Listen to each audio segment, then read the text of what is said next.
This is a unboxing of a Skywatcher FlexTube 200p telescope. This is a Dobsonian. I've already set up the stand for it, the base. This is Skywatcher FlexTube 250p. That's 10-inch, the size of the parabolic mirror of this. And I've already set up that. That's part of the furniture as if. But this one is the actual telescope, the optical tube. The thing about this tube which made me order one was that it's a Dobsonian, but at the same time, because it is quite compact, you can practically fold it, and if we reduce to the size that you can see here is around 80 centimeter, and it has 2 inches eyepiece adapter focuser, and that is a good point.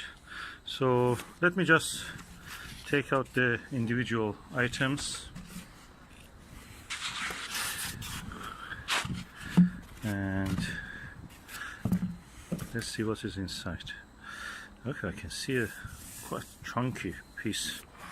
Let me just use both my hands and just extract this.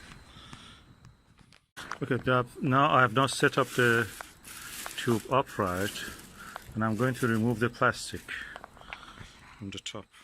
Okay, I'm removing the plastic.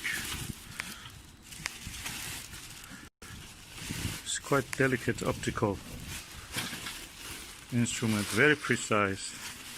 As you can see, it has a dust cap, like a shower cap, for the top part of it, and a separate cap for the optical part. I've heard people saying that when removing this stopper here, you can actually shut it tight, so it will not be this gap of 1 inch here, and you can use this dust cap on the top part. It will be completely isolated. Have a look around it. It has a swiveling axis here, handles for using it, carrying it, or guiding it. These are the screws that you can loosen up and extend the 4 individual bars to extend the tube. That is the massive eyepiece focuser, and you can see the size there. I'll go from the other side and show you. And you can see the massive eyepiece focuser from this angle, and this is a 10-inch telescope, 250 millimeter, and focus 1200. So the F number, or focal ratio of this, which means that how wide you can see the sky, the angular width of the sky to see through this, is quite good. It's less than 6, 5.7 or 8. Okay, I'm now going to put the optical assembly tube into the base, the stand, and as you can see, it has a handle for carrying, for 1.4 eyepieces space, also for 2-inch eyepieces here. So let's do it now. Oh, that was easier than what I thought. You must try it with a German equatorial mount to know what I mean, how easy it is. Those are difficult. Okay, this is the eyepiece holder. Look at it, how chunky it is. I have got this eyepiece for that. 3 very good eyepieces, good quality, top notch, max vision ones. And I'm going now to extend the tube and probably have a look into the mirror. Now, as you can see, I've extended tube, and this is the full length of the telescope. I can say this is around 150 or 40, and how easy it is to maneuver it around. So you can make it up to the lowest point, which is, and it stays the way that it is. You can extend it almost horizontal, yeah. And if you want to go the opposite way, it doesn't go that way.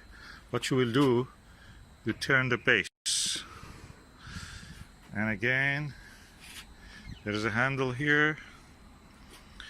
You will turn it like that.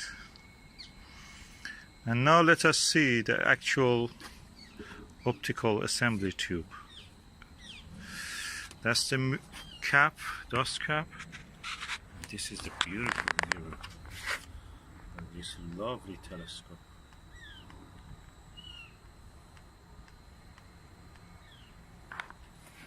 And this is inside the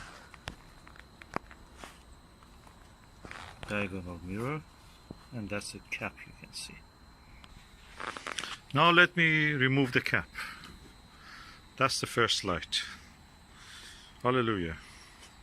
Isn't it beautiful? This is the best, most portable Dobsonian you can ever see. It's amazing.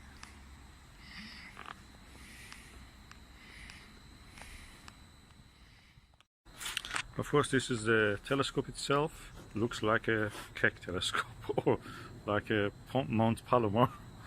And that's a giant mirror. And this is the instruction manual,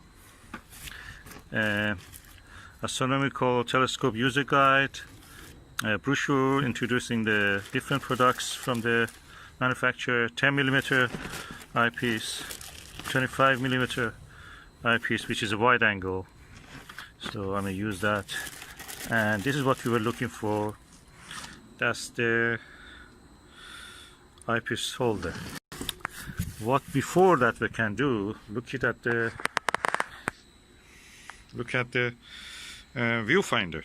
As you can see, this is the viewfinder. On its own is a telescope on its own. I can say this is probably around 50mm and quite impressive size for an eyepiece. I can use it as a telescope. Now I'm going to put the viewfinder here. It's very easy. It's a dovetail bracket. It slides here. So I'm going to do it now, and I will show you the result. I cannot stop admiring the ease of installation in this telescope. Everything is so easy to work with. Telescopes, you know that. Even the smallest one with the German equatorial one are a pain to work with. This is such a giant telescope and it's so easy. Okay, I've installed the viewfinder, and I'm now removing the cap of it to show you the lens. This is the first view of the lens. Beautiful. And I'm now going to remove this lens cap on the end part of it, and let us see how it looks if I look through this viewfinder. It should be a wide angle view. I noticed that the telescope a little bit slides down, so probably I should adjust the tension and the spring or whatever I have to do here. I'm sure there is something for that. And anyway, that's something that I have to read the manual for that. At the moment I'm not going to interfere with this. I'm just putting the lens cap, removing the lens cap from this cap from the viewfinder, just to be able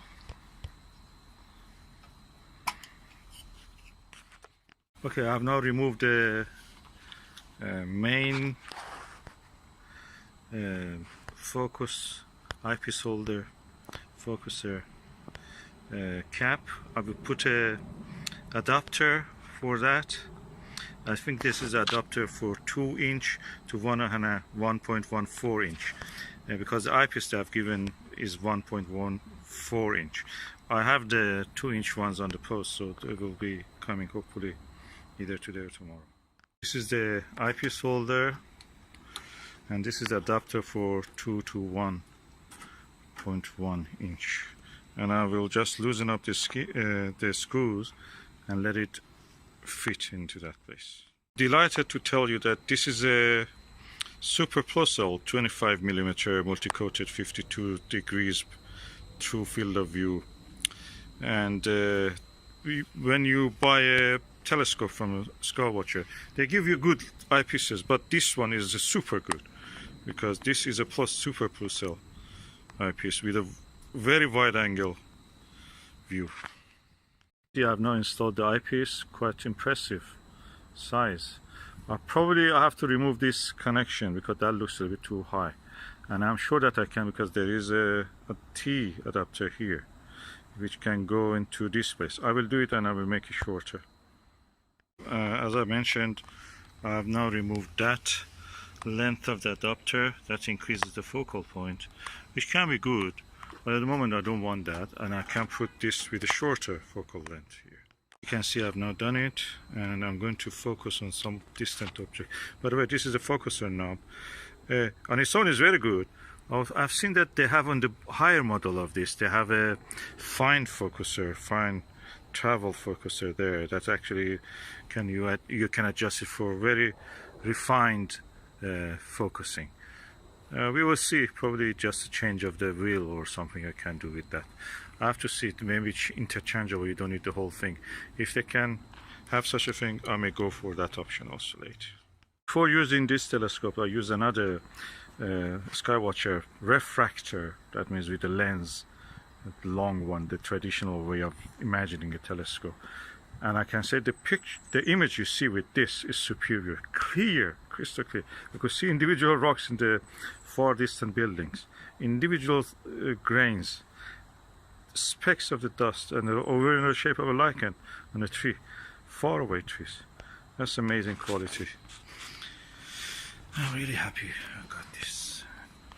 And guess what? This was not bought new. It was bought new 2018 July, but I bought it as a second hand, and for a really bargain price of $350 from auction site. That's amazing. This is a telescope that would have cost in the past probably 1,000, 2,000 pounds. And the new is actually that price, around 900 pounds. And in the step I can just dismantle it now. I've put all the lens cap. Now I collapse the telescope back. Okay, I already have put the telescope down. Now put the cap on it. The cap is back. And now remove the viewfinder. Telescope is just in two pieces. Mount and the optical tube.